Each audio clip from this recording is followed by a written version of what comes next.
¿Qué les parece este pensamiento?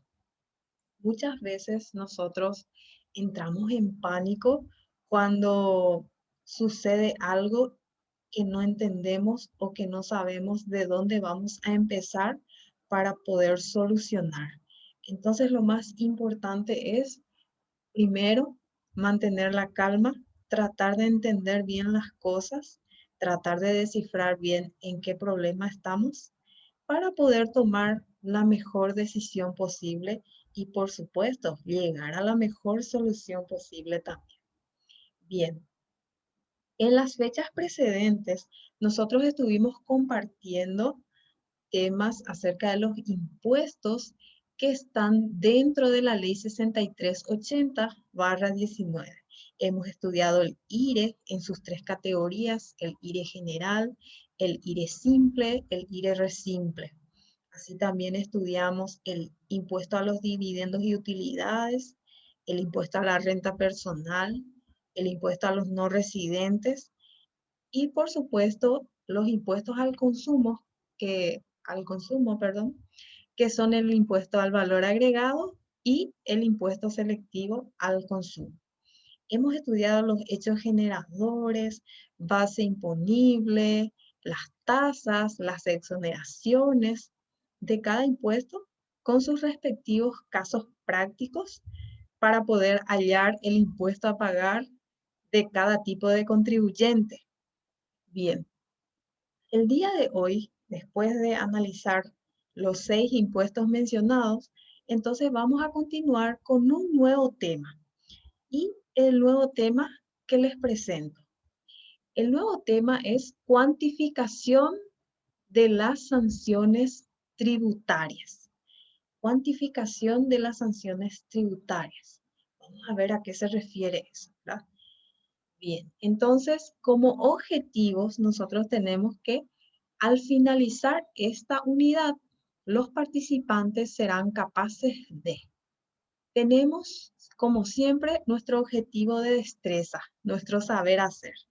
Tenemos que cuantificar las sanciones tributarias teniendo en cuenta las normativas legales vigentes.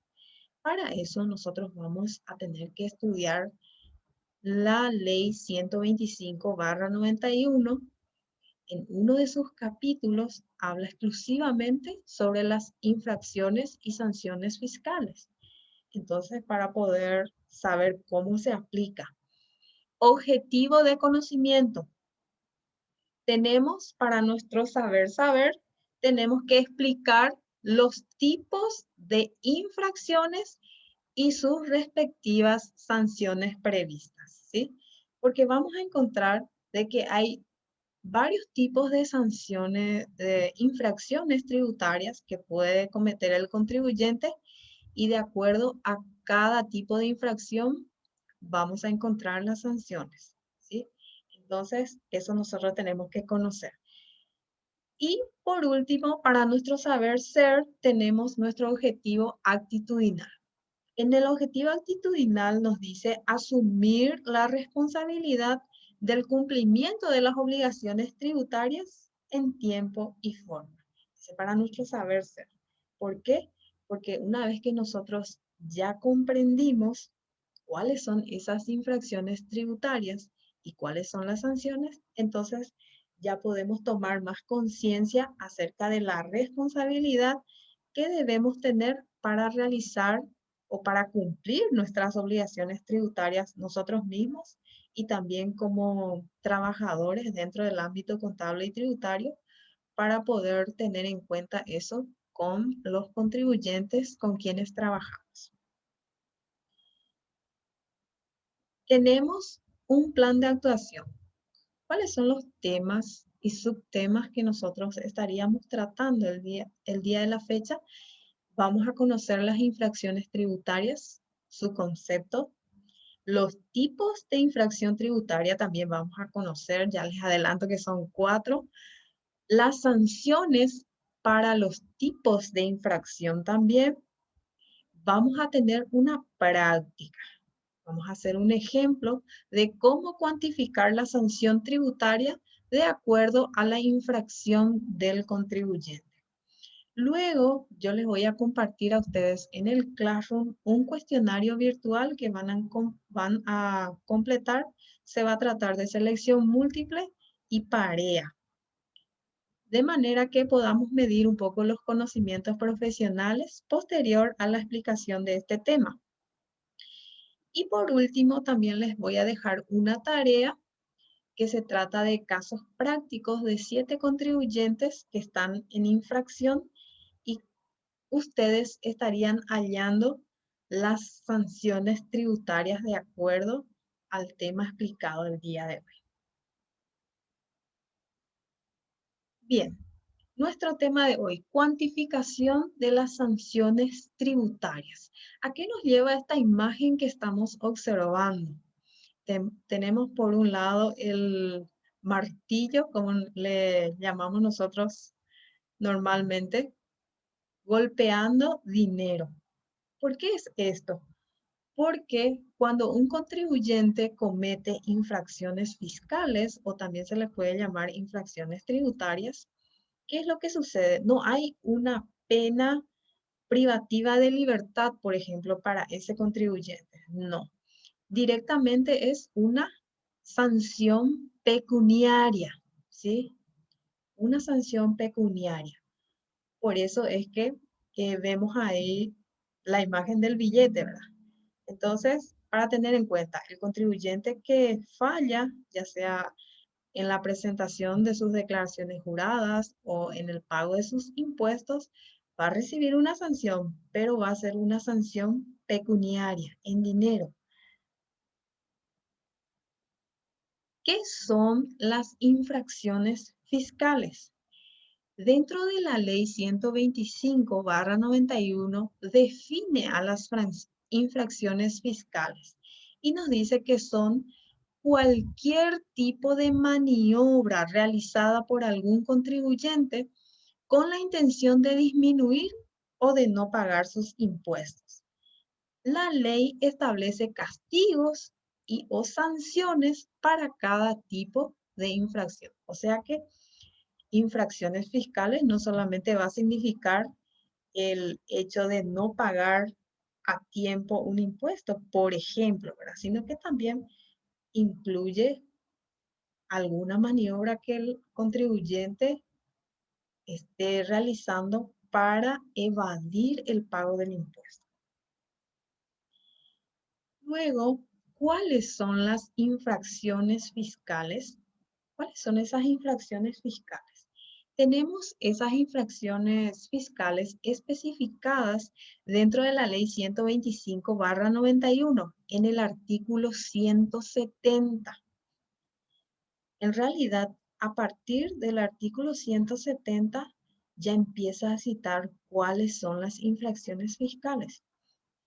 Y tenemos así, la mora es una infracción, la contravención, la defraudación y la omisión de pago. O sea que son 4 tipos de infracciones fiscales. Mora, contravención, defraudación y omisión de pago. Vamos a ver de qué se trata cada uno.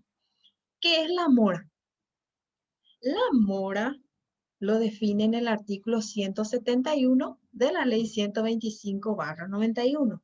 La mora se configurará por la no extinción de la deuda por tributos en el momento y lugar que corresponda, operándose por el solo vencimiento del término establecido. O sea que la mora viene a ser cuando se dice no extinción, estamos hablando de que no termina. Entonces, la deuda del contribuyente por impuesto, por tributo, como dice en la definición, no se terminó o bien no se extinguió en el plazo que corresponde, porque nosotros sabemos que para el cumplimiento de las obligaciones tributarias existen las fechas, existen los plazos. Y si esos plazos no se cumplen o si las condiciones establecidas no se cumplen, entonces ahí estamos hablando de la mora. Pero mora principalmente se refiere a no cumplir a tiempo en la fecha establecida. principalmente. La extinción del compromiso tributario. Bien, ¿cómo se sanciona la mora? ¿Cómo se sanciona la mora? La mora se sanciona con multa de la siguiente manera. ¿Se dan cuenta? Ahí ya empezamos ya con la sanción pecuniaria, ¿verdad?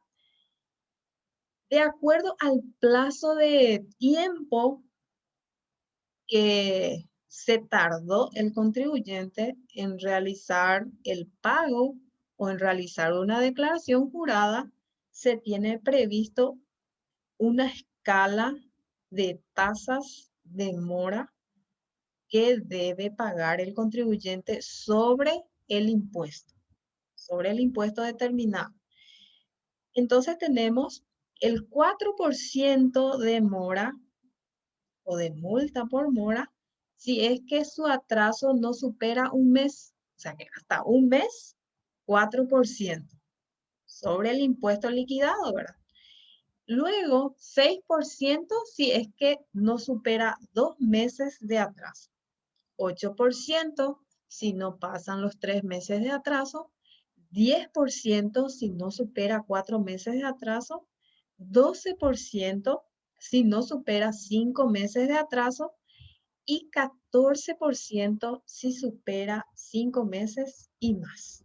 O sea que la mora tiene una sanción pecuniaria que va desde el 4% hasta el 14%, dependiendo del tiempo de atraso que haya tenido el contribuyente. Además de la multa por la mora, hay un interés que también se paga por día o por mes.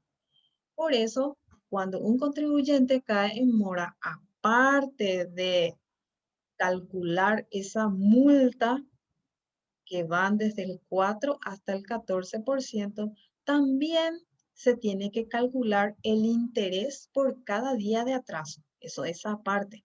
Entonces tenemos que por día se tiene que calcular un interés del 0,05%. Y si es en forma mensual, va a ser del 1,5% mensual de interés. O sea que mora significa atrasarse, ¿sí? ¿Cuál es la sanción por esa infracción tributaria? Tenemos dos sanciones, la multa y también el interés. ¿Qué es la contravención? Contravención ya es la siguiente infracción tributaria. La contravención es la violación de las leyes, reglamentos dictados por órganos competentes que establecen los deberes formales. ¿Cuál es el órgano competente en tributación? La SED. Entonces, si la SED emite resoluciones para los contribuyentes, entonces los contribuyentes la tienen que acatar y cumplir, ¿verdad? El contribuyente cae en contravención por no acatar normas, leyes, resoluciones. Bien, constituye también contravención la realización de actos tendientes a obstaculizar las tareas de determinación y fiscalización de la administración tributaria. Un ejemplo de no cumplir un reglamento, por ejemplo, puede ser de que uno no comunique el cambio de domicilio fiscal, por ejemplo, ¿verdad? Eso se tiene que comunicar a la SED dentro de un plazo también. Supongamos que el contribuyente omite esa obligación, entonces cae en una contravención, ¿sí? Puede ser también no comunicar la anulación de facturas anuladas. También es una contravención. Ese mismo hecho de atrasarse en los pagos también constituye contravención. ¿Por qué? Porque dentro de los reglamentos, dentro de la ley, nos dice de que hay fechas, hay un calendario que nosotros llamamos calendario perpetuo que debemos de respetar para poder realizar las declaraciones juradas y también los pagos. Y si nosotros, ya sea como profesionales del área contable tributario o como contribuyentes, caemos en esos atrasos, también estamos cometiendo una contravención. Bien. ¿Cómo se sanciona la contravención? La contravención será sancionada con una multa que puede ir de entre 50.000 guaraníes hasta 1.000.000 de guaraníes, dependiendo del lapso de tiempo que uno estuvo en infracción y también dependiendo del hecho en sí de contravención. Por eso es que cuando nosotros realizamos, por ejemplo, a destiempo nuestra declaración jurada, ya nos dice dentro del formulario, dice multa por presentar la declaración jurada con posterioridad a la fecha 50.000. Y eso ya es la sanción por contravención. ¿Qué es la defraudación? La defraudación ya es nuestra tercera infracción ya, el tercer tipo de infracción. La defraudación es la intención de obtener un beneficio indebido para sí o para otra persona, para un tercero. Y realizar en cualquier acto, aserción, omisión, simulación, ocultación o maniobra ¿en perjuicio de quién? En perjuicio del fisco, causada por los contribuyentes responsables y terceros ajenos a la relación jurídica tributaria. O sea que en este caso de la defraudación puede ser causada por los contribuyentes, que son las personas directamente afectadas por el impuesto. Los responsables vienen a ser los entes, por ejemplo, que se encargan de retener impuestos, son los responsables. Acuérdense que en el IDU, por ejemplo, nosotros tenemos que diferenciar quiénes son contribuyentes y quiénes son responsables, ¿verdad? Y los terceros ajenos a la relación jurídica tributaria. ¿Por qué? Porque entre la administración tributaria y entre el contribuyente se puede también establecer un tercero autorizado, ¿verdad? Tal es así que la defraudación puede darse por el mismo contribuyente, por el responsable o por el tercero autorizado. ¿Y qué es defraudar? Si nosotros utilizáramos esa expresión defraudar en nuestro ámbito habitual, ¿a qué nos referimos?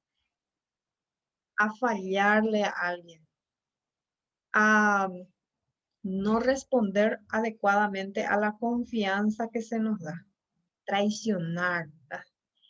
Entonces, a eso se refiere también la defraudación. ¿Por qué? Porque la administración tributaria no todo el tiempo va a estar controlando a todos los contribuyentes, no todo el tiempo, pero a veces puede hacer un control aleatorio, ¿verdad? Entonces ahí va a ver si es que el contribuyente realmente no le defraudó, ¿verdad? Sino hizo alguna maniobra con tal de pagar menos impuestos o dejar de pagar impuestos, ¿verdad? ¿Por qué? Porque está diciendo que es en perjuicio del fisco. ¿Cómo se sanciona la defraudación? La defraudación será penada con una multa de entre 1 a 3 veces del monto del tributo defraudado. 1 a 3 veces más de lo que uno no quiso pagar puede afectarle si es que la SEP llegase a determinar fehacientemente de que un contribuyente responsable o tercero autorizado, digamos que defraudó al fisco, ¿verdad? sin perjuicio de la clausura del local del contribuyente que hubiere cometido la infracción por un máximo de 30 días. O sea que también otra sanción que puede darse, eso ya depende de la resolución de la administración tributaria del cierre del local del contribuyente. Primero, por un plazo de 30 días, un cierre temporal, y luego se va a estudiar el caso y se va a emitir nueva resolución a ver si ese contribuyente puede reaperturar su local o no, ¿verdad? En caso de que sea no, va a ser un cierre definitivo. Cuando se verifique cualquiera de los casos previstos en los numerales y nos da los numerales, algunos numerales, quiero que se fijen bien aquí, dice numeral 1, 4, 7, 8, 10, 11, 13 y 14 del artículo 174 de la ley 125/91. Hay unos casos previstos de defraudación dentro de ese artículo 174 y está citado en numerales. Entonces, todos los numerales que explica aquí, entonces, son en esos casos en que se puede dar primero un cierre temporal y podría ser también un cierre definitivo dependiendo de lo que decida la administración tributaria con relación a ese contribuyente. Tenemos unos tipos de defraudación y dentro de la misma ley 125 está previsto dos tipos de defraudación. Uno es la presunción de la intención de defraudar y el otro es presunciones de defraudación. O sea que en uno hay una intención de defraudar y en el otro ya existe la defraudación. Entonces, para eso es que se hace la investigación, para saber en qué tipo de defraudación se encuentra el contribuyente. Y aquí tengo unos ejemplos de intención de defraudar y de defraudar también. En intención de defraudar tienen ustedes contradicción evidente entre los libros, documentos o demás antecedentes correlativos y los datos que surjan de las declaraciones juradas. O sea que no coincide lo que dicen los registros contables con lo que se le declara a la SEP. Otro puede ser declaraciones juradas que contengan datos falsos, que también es una intención de defraudar. ¿Qué constituye presunciones de defraudación? Si las personas obligadas a llevar libros impositivos carecieran de esos libros, o sea que no tienen esos libros, o si llevasen sin observar normas reglamentarias, o oculta o destruye esos registros, entonces ahí sí ya se trata de una defraudación, ya no es más intención nada más. Adquirir mercaderías sin el respaldo de la documentación legal correspondiente. ¿A qué se refiere eso también? Adquirir mercaderías sin el respaldo legal correspondiente, sin factura. Entonces, ¿cómo también se le llama a eso? Cuando adquirimos mercaderías para volver a revender y no tiene comprobantes de venta, ¿sí? Entonces, eso significa, por ejemplo, que el contribuyente está cayendo en contrabando. Puede ser. Entonces, eso ya constituye una defraudación. Yo les doy dos ejemplos de cada tipo de defraudación, pero les cuento que dentro de esta ley 125/91 están previstos, más casos de intención de defraudar y de presunciones de defraudación. Y por último, tenemos otro tipo de infracción que se llama omisión de pago. ¿Qué es la omisión de pago? Omisión de pago es todo acto hecho no comprendido en los ilícitos precedentes. O sea que no se trata de mora, no se trata de contravención, tampoco se trata de defraudación. Entonces, cae dentro del tipo de omisión de pago. Es todo acto o hecho no comprendido en los ilícitos precedentes que en definitiva signifique una disminución de los créditos por tributos o de la recaudación. O sea que no se le paga al fisco el impuesto. Sería eso la omisión de pago, ¿verdad? Omitir el pago. Para la omisión del pago, también tenemos que tener en cuenta de que aquí el contribuyente no realiza ninguna maniobra, no destruye documentos, no infringe en otras cosas, no hace ninguna manipulación maliciosa de nada, sino que directamente lo que sucede es que no paga su impuesto, nada más. Si es que hace maniobras, hace algo con tal de no pagar impuestos o con tal de disminuir el pago de impuestos, no es omisión de pago. Se va a llamar defraudación, ¿sí? Bien. ¿Cuál es la sanción cuando hay omisión de pago? Nos dice, será sancionada con una multa de hasta el 50% del tributo omitido. O sea que tiene que pagar el impuesto y puede ser más el 50% otra vez del impuesto liquidado no pagado, ¿verdad?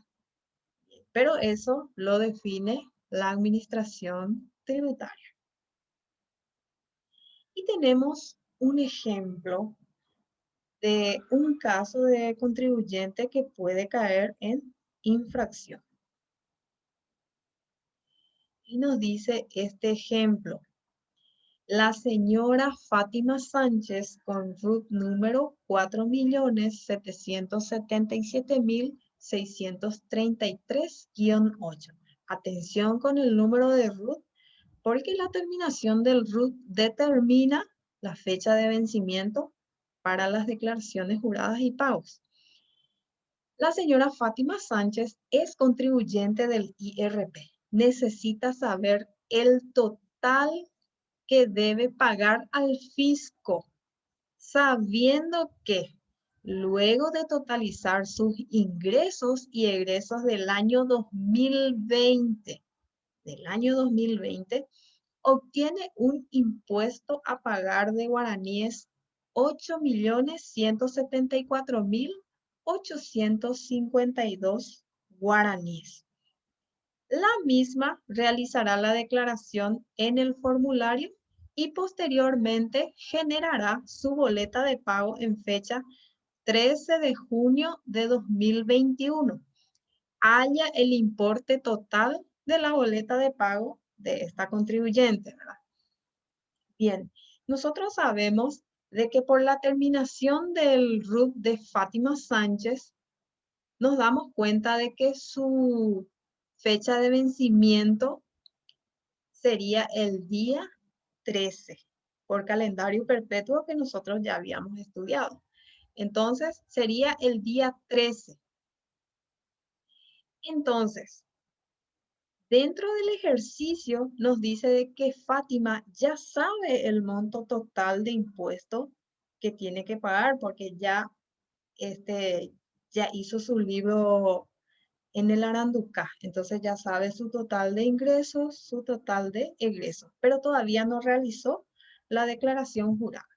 Pero además nos dice de que su declaración en el formulario del IRP no lo va a realizar en marzo. Nosotros sabemos que se tiene que realizar en el mes de marzo. En el caso de ella, tiene que ser el 13 de marzo. Y dice que va a realizarlo el 13 de junio. ¿Sí? Y por eso está cayendo en una infracción. ¿Por qué? Porque no está cumpliendo los plazos. Entonces, para eso tenemos aquí la solución para este caso específico. Nosotros tenemos que anotar siempre el vencimiento para la declaración. El vencimiento para Fátima va a ser el día 13. ¿Por qué? Porque tiene terminación 3. Entonces, 13 de marzo, porque marzo es el mes tope para la declaración del impuesto a la renta personal. Bien, entonces por eso aquí en vencimiento ustedes van a ver 13 de marzo de 2021, porque esto va a corresponder al ejercicio fiscal 2020, de enero a diciembre de 2020. La fecha de la declaración de Fátima va a ser el 13 de junio de 2021. Vence el 13 de marzo, pero la declaración se va a realizar el 13 de junio de 2021.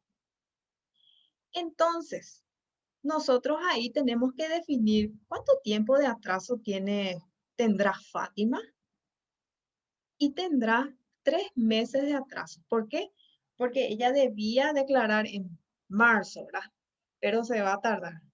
Abril, mayo, junio. Son 3 meses clavados, como se dice, 3 meses que se va a atrasar Fátima. Entonces, cae en mora, en primer lugar, porque va a presentar su declaración jurada a destiempo. ¿Qué más? También va a caer en contravención. ¿Por qué? Porque está incumpliendo una ley que establece los plazos en que se tienen que presentar las declaraciones juradas. Bueno, entonces nosotros ya sabemos por por las infracciones estudiadas y las sanciones previstas, ya sabemos cómo se sanciona la mora. La mora se sanciona con multa y también con interés. Y la contravención también está sancionada. Entonces, para eso, nosotros en primer lugar, en forma ordenada, vamos a trabajar. Primero tenemos que colocar el monto de impuesto liquidado, o sea que del impuesto que Fátima debería de pagar si es que hubiera pagado en tiempo y forma, que es de 8.174.852. Pero ella va a hacer la declaración a destiempo. Entonces tiene una multa por contravención que es de 50.000 guaraníes, ¿se acuerdan?